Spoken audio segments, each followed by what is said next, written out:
You think all of them are in this cult business? Even Jeremy? I'm not sure any of them have a choice at this point. We just need to find a way to stop all of this.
You okay?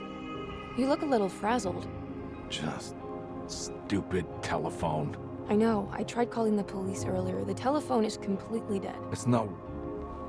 Yeah, no, the telephone isn't working.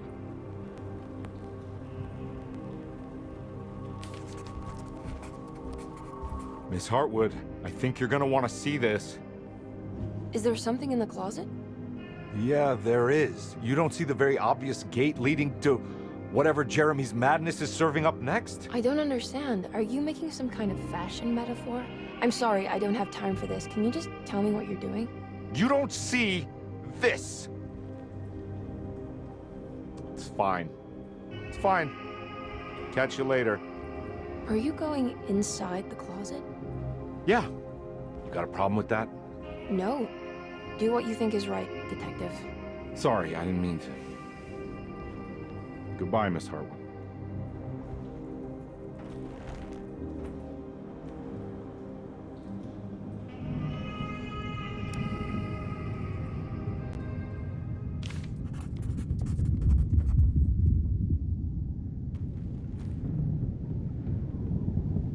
Disheartened by his failure to make Emily understand what he was doing, Detective Conby actually felt better seeing the frozen hell before him. There was a finality to it. Its clear symbolic opposite to the dark man's desert made him realize this was the end. Soon it would all be over.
What can be said about Jacob van Ostad without evoking contempt or apologia?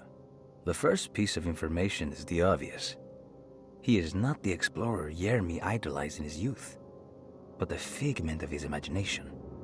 If you want biographical facts, I am not the one to answer such questions. In the case of Jeremy, he is a guardian of imagination, or rather a persona appointed the role of containing a self-sabotaging mania. However useful Jacob once was, his loyalty to Jeremy has slowly been replaced by fanaticism. Like a firekeeper who has for decades been burnt by his own sacred flames, now does what he imagines the fire wants. Jeremy has lost all control over Jacob and suffers greatly because of him, but is admittedly also still invigorated by his labor. In the plainest of words, Jacob keeps Jeremy sick so he can remain Jeremy.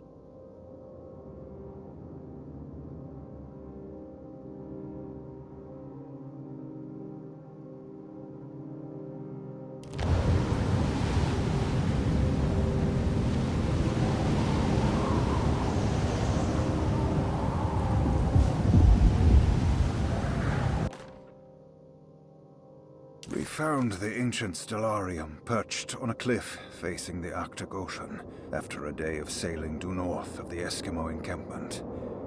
Jacob van Ostad was our most keen member of the expedition. He had been chasing down the source of a peculiar type of crystallized metal present in several sacred items among the natives on the northeast coast of Greenland. The site was a remarkable find for any explorer, and we were all enraptured in our search for enlightenment and meaning. The surviving architecture seemed almost unearthly in origin and astonishingly sophisticated. The metal Jacob was searching for was abundant, almost ubiquitous.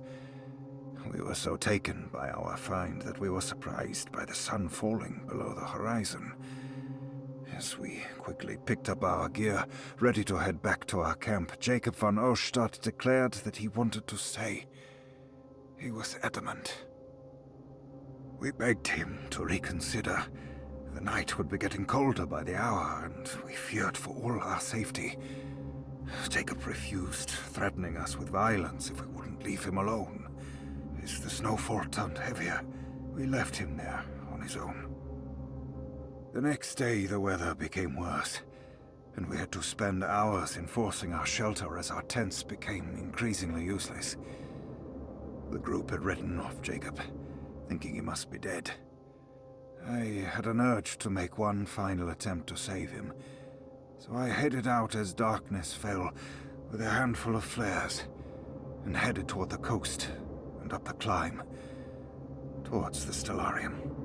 That's when I saw him, transfixed by a burning sky, that celestial lantern. Jacob keeled over and let out a painful shriek that struck me with such fear and pity. He was crying in agony, for the cold weather had ravaged his flesh. I called out to him, and he turned to face me. His vacant stare held me in place like a needle through a butterfly, and he said, "You must leave now, Herrstan. Go, and never come back." And so I left.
Hey, you!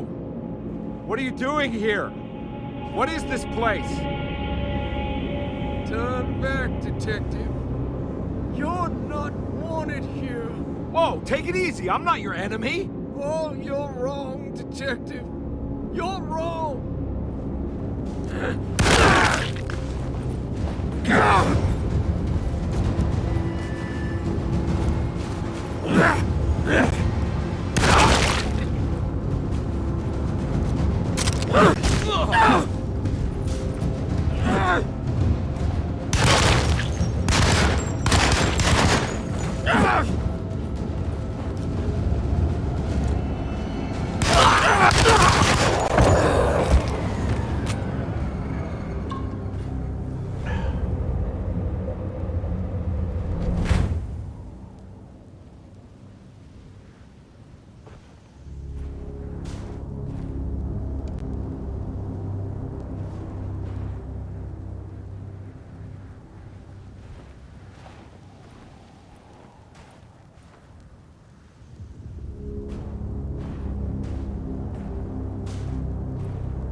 Of course, the Taurus. I figured you wouldn't want your stars aligned, Jeremy, or maybe that is what you need to temper that mania of yours.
I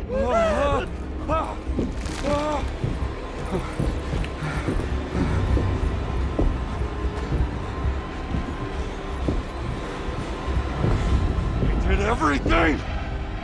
Aren't you happy? Stupid charlatan! What more do you want from me? You want me to lose my mind? Oh, my Lord! Doctor! Baptiste! Quick! Jesus. What were you thinking, compadre?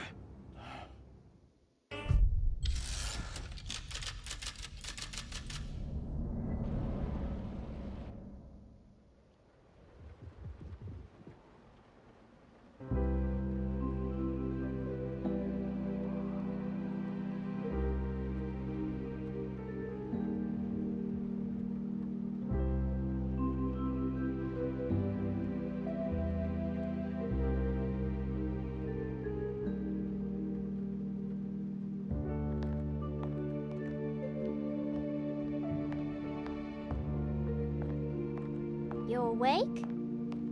You are awake. Mr. Conby's up. Hey, buddy! I thought you'd be knocked out for the rest of the night. Come on out and join us, will you? I'll save you some gumbo. Good to have you back. You gave us all a good scare. What happened? You had a psychological breakdown. Sorry for manhandling you, but you were being violent. You stabbed Jeremy and then punched Dr. Gray.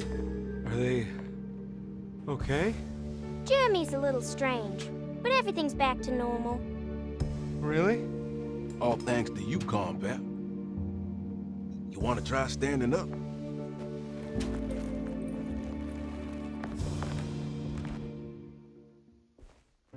Well, if it isn't the hero of the day. How are you feeling, Detective? Never better. How about you two? Hey, Jeremy, I didn't do too much damage, did I? Things are fine. Very quiet. What's up with him? Painkillers? No. You see, despite you having the finesse of a one-eyed butcher, you managed to lobotomize dear Jeremy. I did what? It's actually quite impressive. It's not like I hadn't considered it myself. I just wish Jeremy could have been helped without reducing his personality to that of an oyster. But he's gonna live. Of course. As long as someone keeps feeding him, he'll outlive the best of us.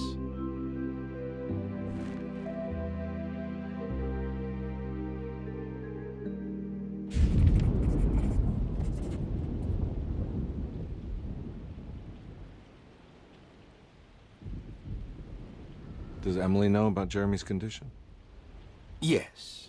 She seems to be handling it quite well under the circumstances.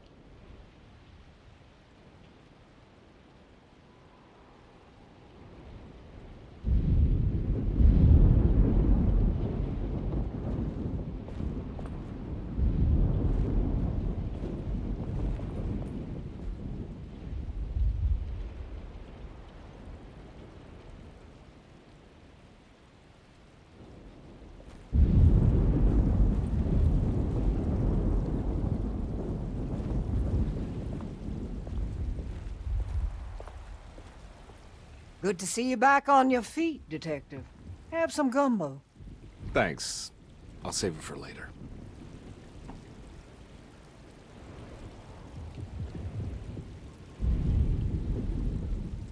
Seems like everyone's in a pretty good mood. The Eve of St. John is the most important date of the whole year. It's the only day when the black goat of the woods tends to her young.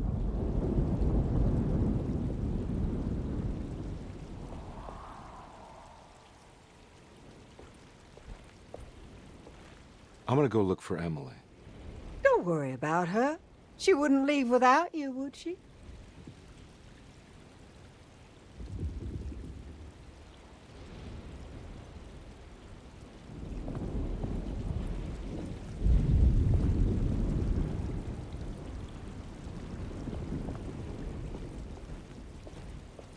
All right, tell me, what the hell's about to happen here? Every year we have a little turn-the-page ceremony by the tree. It's symbolical. It's like life has its cycles of grief and happiness. You know? Just like a tree facing the seasons. Things change, but remain the same.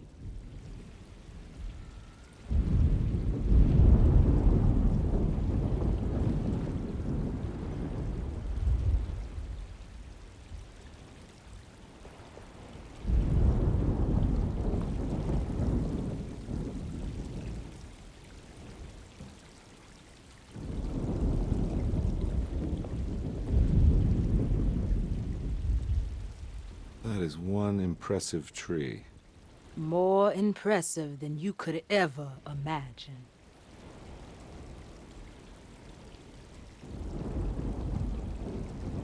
So how does this all work? You dance around chanting? For the ritual, I mean? Stay and find out, Detective. It might just do you good.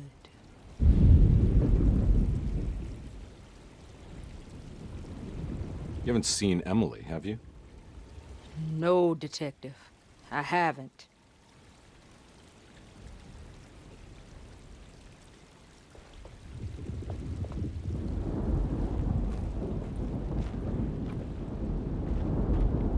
Hey, kid.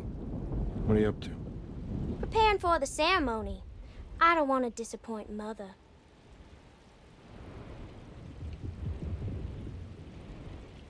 What's your part in this? I'm the Cabaret Saint Corn. It's very important. Only I can settle our debt.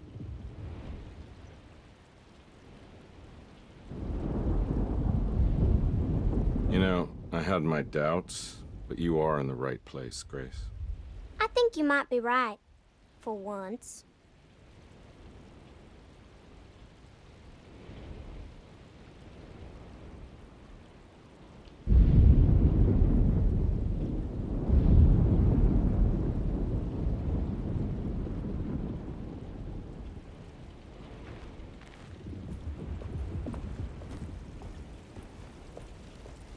So this is basically New Year's Eve, but with a tree metaphor.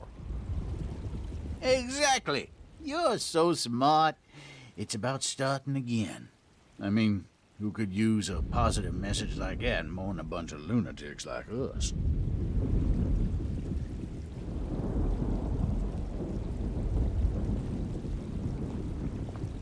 I get the feeling some of you think this year is going to be special.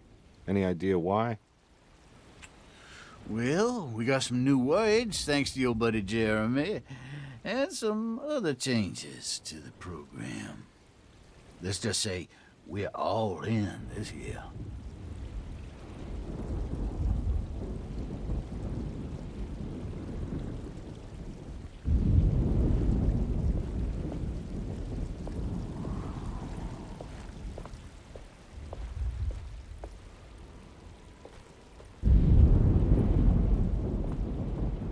What are you looking for? Just keeping an eye out for the storm. Radio says it could be a wild one.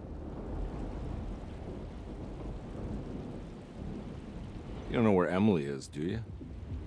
She's packing some of Jeremy's things. Said she wanted to take them away. I'm sure she'll come and get you when she's ready.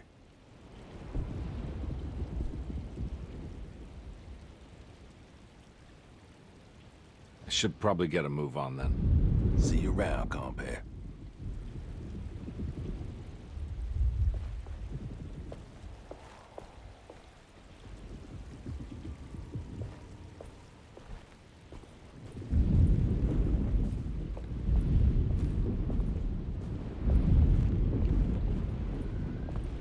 Does she still want to take Jeremy away from Derceto? I will have to insist that you do. This is not that kind of institution. Jeremy, hang on for a little longer, okay? We'll be going back to New Orleans soon. Oh, good. I do so miss the city lights.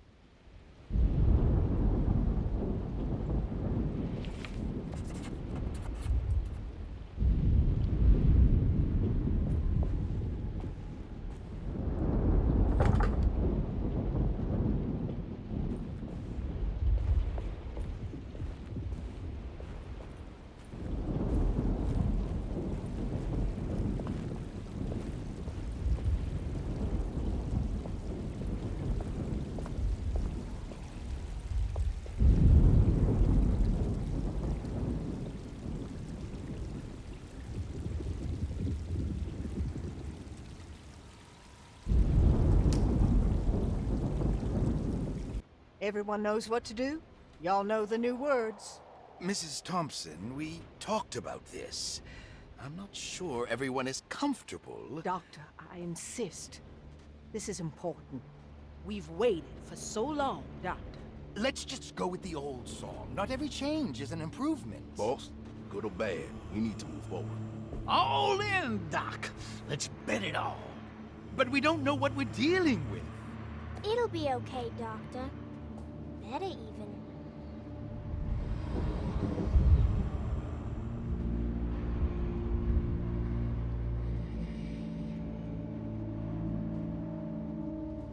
Ever there praises and abundance to the black goat of the woods. Hear us, brother. Take pity on us. Take pity on us. Ever Hear there us, praises and abundance to the black goat of the woods. on us. Hear us, Mother, and take pity on us. Take pity on us. Ever there praises and abundance to the black goat of the woods. Hear us, Mother, and take pity on us.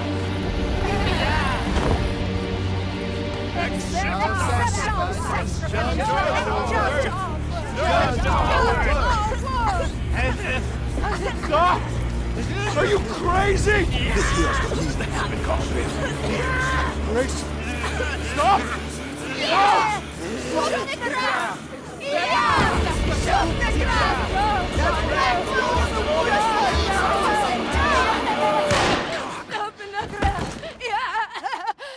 Detective, get my uncle out of here.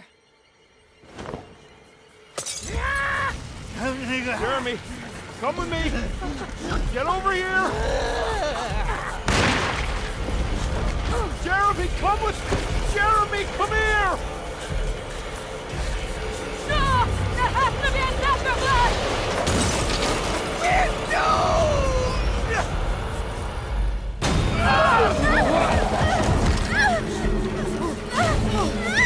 Come on.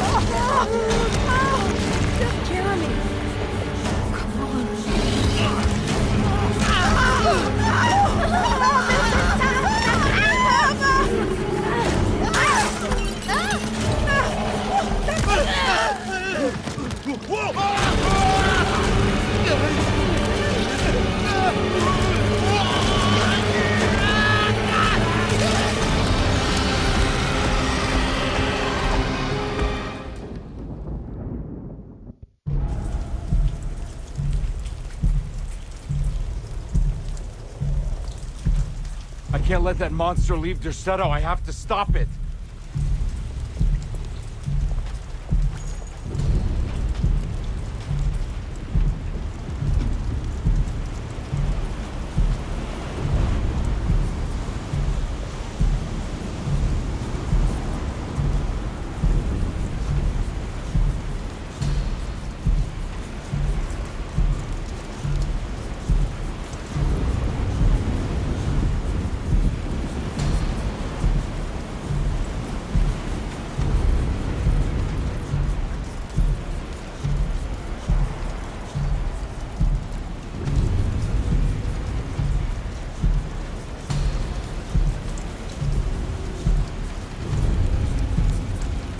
I think I'll finish it next time.